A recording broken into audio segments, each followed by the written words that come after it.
de Deus Pai seja convosco. Amém. O amém aí, vocês me deixaram bem tranquilos, viu? Vamos abrir as nossas Bíblias em Marcos capítulo 3, versículo 13, que a minha palestra é uma mini palestra, viu? Vou falar com vocês aqui em torno de uns 20 minutinhos mais ou menos. Em seguida, nosso pastor Evanaldo, depois, enfim, vou falar a programação, não tem essa autonomia. Marcos capítulo 3,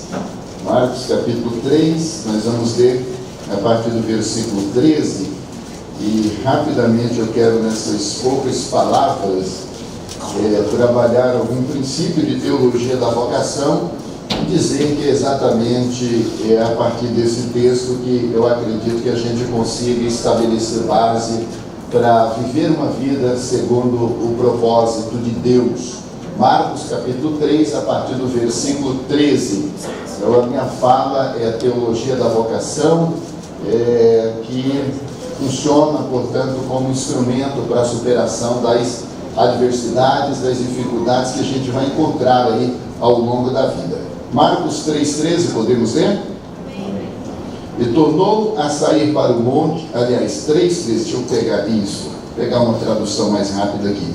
3,13, e subiu ao monte e chamou para si os que ele quis. Diga comigo, chamou para si os que ele quis. E aí o texto encerra dizendo, e vieram a ele. Lá no 14 diz, e nomeou 12 para que estivessem com ele e os mandasse a pregar. Diga comigo, para que estivessem com ele. E os mandasse a pregar. Amém. Somente até aí, fique à vontade na presença do nosso Deus. Você sente? Esse texto que nós extraímos aqui, dessa peça literária, é um texto interessante e ele fala sobre teologia da vocação. Eu quero acreditar que a gente vai conseguir, enquanto líder, caminhar um pouco mais se a gente tiver consciência da nossa vocação, consciência do nosso lugar na história da salvação. Quando nós fizemos o seminário Vida é Abundante, e na ocasião eu trabalhei ali rapidamente algumas motivações erradas que tem feito com que algumas pessoas abracem o ministério ou o seu chamado.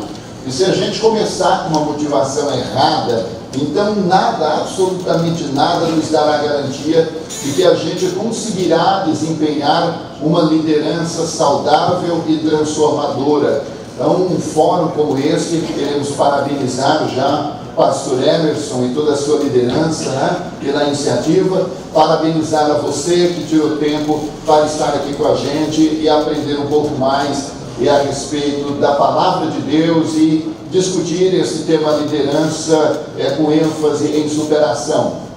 Então, falamos ali sobre motivações erradas. Se a gente começar o nosso ministério, o nosso chamado com uma motivação errada, a chance de que esse ministério dê errado é muito grande, né? E ali na ocasião nós falamos que tem pessoas abraçando liderança por motivação econômica, isto é a ideia de ganância ou de sobrevivência. Eu preciso desempenhar habilidades, dons e talentos e competências para o exercício da liderança, uma vez que isso vai me proporcionar recursos ou benefícios na área financeira. E isso é terrível, porque Deus tem me chamado para muitas coisas, mas não está incluso no pacote usar o sagrado em benefício pessoal. Uma outra motivação muito ruim é a motivação sociológica, quando a gente abraça a liderança pensando, por exemplo, em status social.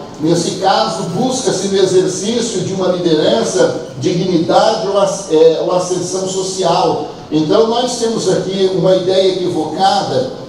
E a própria sociologia diz que qualquer cargo de liderança que você exerça, há por trás disso uma espécie de capital simbólico. Então, se a gente não estiver liderando, corre-se o risco, de repente, de ser um mero aborto social. Então, exercendo um cargo de liderança, uma função de liderança, eu passo a ter voz e a ter vez, eu passo a ter um nome, eu passo a ser alguém. Essa motivação também é muito ruim. e para quem é da área da psicologia, tem também uma motivação psicológica, que é a necessidade de exercer liderança para afirmar-se como pessoa. Então, isso aqui é outra tragédia. É a ideia de que eu vou procurar desempenhar alguma coisa porque eu preciso resolver problemas que estão na minha própria interioridade. E isso também é terrível. Se você não sabe quem é, será muito difícil exercer um cargo de liderança, não é? Então, primeiro você precisa se descobrir, e louvamos a Deus pela visão do pastor Antônio Dionísio, que durante todo esse tempo, todo esse ano,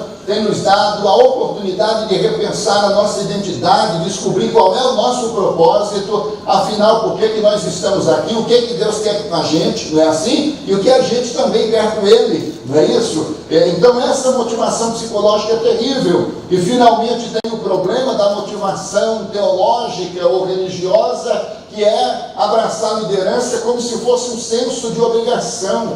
É uma espécie de ser forçado a se tornar um líder. O impulso pode vir de visões, de revelações, de profecias subjetivas, de fatos sinistros, por exemplo, acidente, doença, morte na família ou com alguém ali muito próximo, e também do próprio terrorismo religioso, o medo de morte, de doença na família, caos financeiro, falência nos negócios, ausência de paz.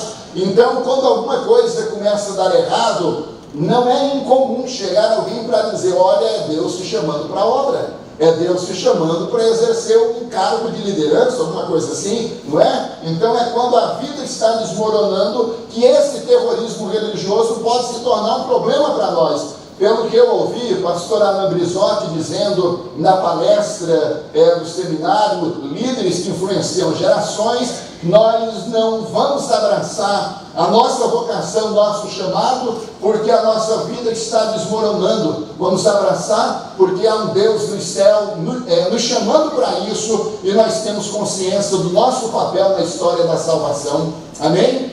Amém. Portanto, o que eu quero dizer com isso é abraçar o ministério, a liderança, em algum âmbito, em alguma instância. Se for por uma motivação errada, então a gente se candidatar para um fracasso retumbante.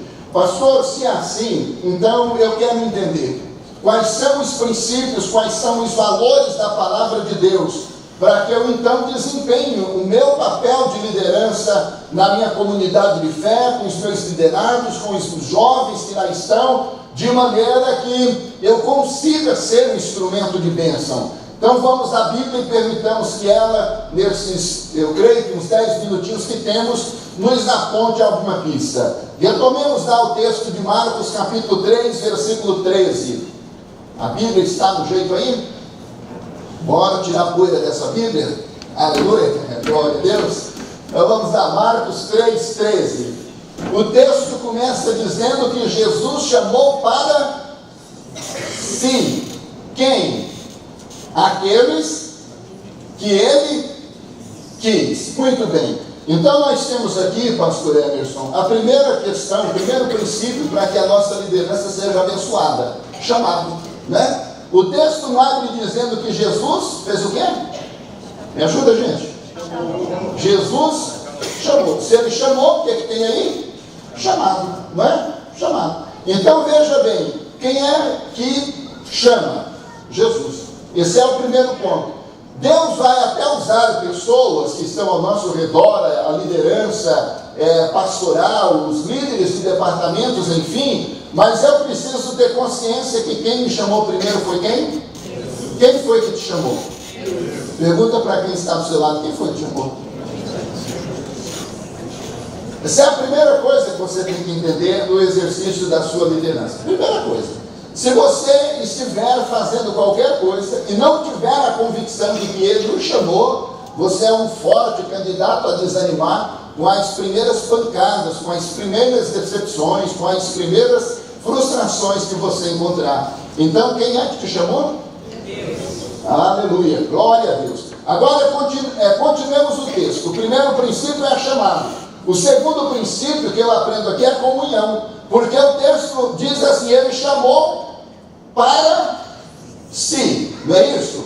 Ou está dizendo que Ele chamou para a obra? Está dizendo aí que ele chamou para cantar? Está dizendo aí que ele chamou para pregar? Está dizendo aí que ele chamou para liderar? Está dizendo aí que ele chamou para... Sim. Aí lá no versículo 14, de novo, a narrativa, a peça literária, traz a mesma ideia. Porque lá está escrito, lá no 14, para que estivessem com ele. Você percebe que ele não te chama para fazer nada, sem que você antes tenha sido chamado para ele. Ficou claro isso? Então ele te chamou primeiro para quê? Para comunhão, para se relacionar com ele.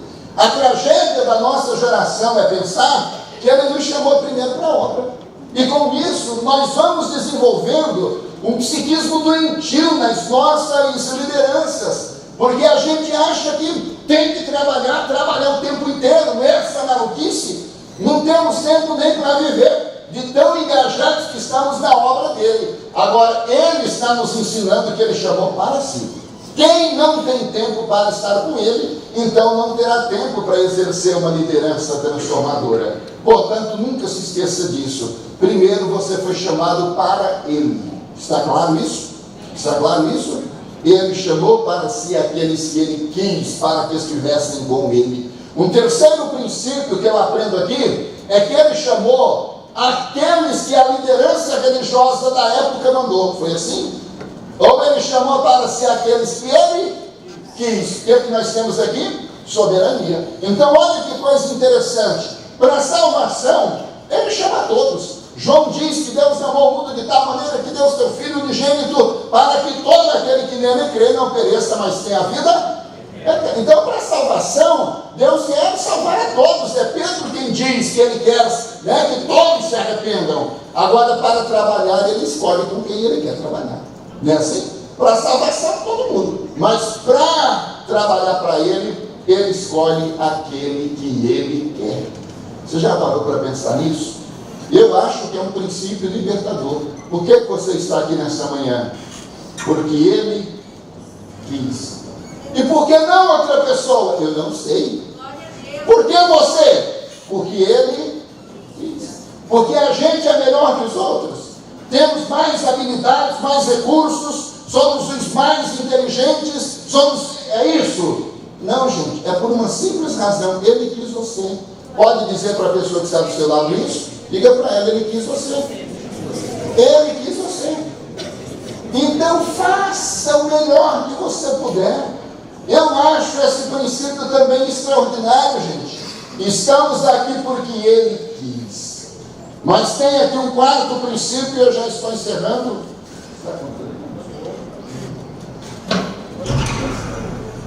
Beleza. Tem 5 para a gente falar 7 princípios. Glória a Deus. Muito bem. Quarto princípio, resposta. Porque depois que Jesus chamou, voltamos lá no 13. Ele chamou para si os que ele quis. E esses que ele quis fizeram o quê? Vieram a ele. O que nós temos aqui? Se houve um chamado, agora nós temos a resposta. Ele está chamando você. Ele chamou você. E você vai ir até ele? Porque essa é a ideia. O que é que ele quer comigo? Que eu faça a obra que ele exerce. Precisamos corresponder a esse chamado dele para nós. Porque não existe lugar melhor do que o centro da vontade de Deus. Não é assim que a gente tem dito? Você será pleno, será realizado quando estiver no centro da vontade dele. Aqueles que ouviram o chamado vieram até ele. Quinto princípio que eu aprendo aqui, legitimação. O texto diz lá no 14 que ele nomeou quantos? Nomeou quantos? Não foram 13, nem 14, nem 15, nem 10. Ele nomeou 12. Então o que é que nós temos aqui? Temos um princípio de legitimação. Você só pode fazer o que você faz porque ele legitimou você. Essa é a base, essa é a fundamentação. Tem aqui um sexto princípio que eu acho tremendo, e aí nós vamos caminhar um pouquinho mais, lá no 14, no final, para que estivessem com ele e os mandasse fazer o quê? Pregar. Ele pediu para o povo pregar, foi assim? Pregar é facultativo para quem foi chamado por ele? Liderar é facultativo para quem foi chamado por ele? O texto está dizendo que ele mandou. Se ele mandou, é uma ordem, sim ou não? Então você não faz quando você quer fazer. Você não faz se você estiver animado para fazer. Eu não vou hoje ao culto porque eu não estou animado. Eu não vou ensaiar essa turma porque hoje eu não estou. Não tem isso, filho. Você foi chamado por ele. E ele te deu uma ordem, mandar. É uma ordem, tem que fazer. Tem que fazer. E fazer com alegria. Glória a Deus. Sétimo princípio que eu aprendo aqui. Propósito. Ele mandou essa turma para pregar, mas só para pregar? Só para pregar, lá no 15. E tivessem o poder de fazer o quê? Curar enfermidades, expulsar os bicancas. Não é assim? Então olha que beleza. Você prega, você cura os enfermos e você ainda luta contra as hostes espirituais da maldade. Essa é a sua agenda enquanto líder. Mesmo no trabalho que você desempenha lá, seja ele qual for, é parte desse projeto que você está desempenhando. Oitavo princípio que nós temos aqui, empoderamento. Porque o versículo 15 diz para que tivessem poder. Se você não tiver poder, você não consegue exercer uma liderança transformadora. Então ele te dá uma missão difícil, mas ele te capacita para fazer, para cumprir a missão. Fale glória a Deus, não? Então ele ainda capacita você. Nono princípio, nós aprendemos aqui, parceria. Quando você olha o texto, você vai perceber que o plural aí é muito significativo. No 13, veio a ele ou vieram a ele. Depois ele nomeou quanto? 1 ou 12? Plural, sim ou não? Aí depois na sequência diz que estivessem com ele, os que ele quis, vieram a ele, nomeou 12, os mandasse, tivessem o poder. Sabe qual é a ideia do texto aqui? É que você não consegue liderar só. Sempre terá alguém para te ajudar na caminhada. Liberte-se desse messianismo ministerial. Brizotti falou sobre isso ontem também. Você não está só. Deus vai salvar o mundo independente de nós. Glória a Deus. Porque se eu não fizer, ai de Deus. Santo varão. Nós vamos fazer a nossa parte, mas Deus é Deus, né? Último princípio, leveza. Lá no versículo 19. E Judas Iscariotes que fez o quê? Judas Iscariotes que fez o quê? O traiu. Por que eu trabalho esse princípio de leveza? Porque no meio de todos aqueles que foram chamados, sempre terá alguém que vai parar no meio do caminho. E aquele que para no meio do caminho não pode desestimular você. Por isso que tem que ter leveza. Alguns desistem, mas nós não fomos chamados para desistir. Fomos chamados para prosseguir. É o que eu tinha para dizer. Seja bem-vindo a esse fórum. Deus te chamou para isso. Então cumpra o seu ministério, cumpra o seu papel. Eu tenho certeza que Deus vai te revestir de poder, vai te capacitar, e a obra de Deus na sua vida será próspera, será fecunda. Posso ouvir um amém? Amém. Deus abençoe a todos e a todas. Muito obrigado, pastor Emerson.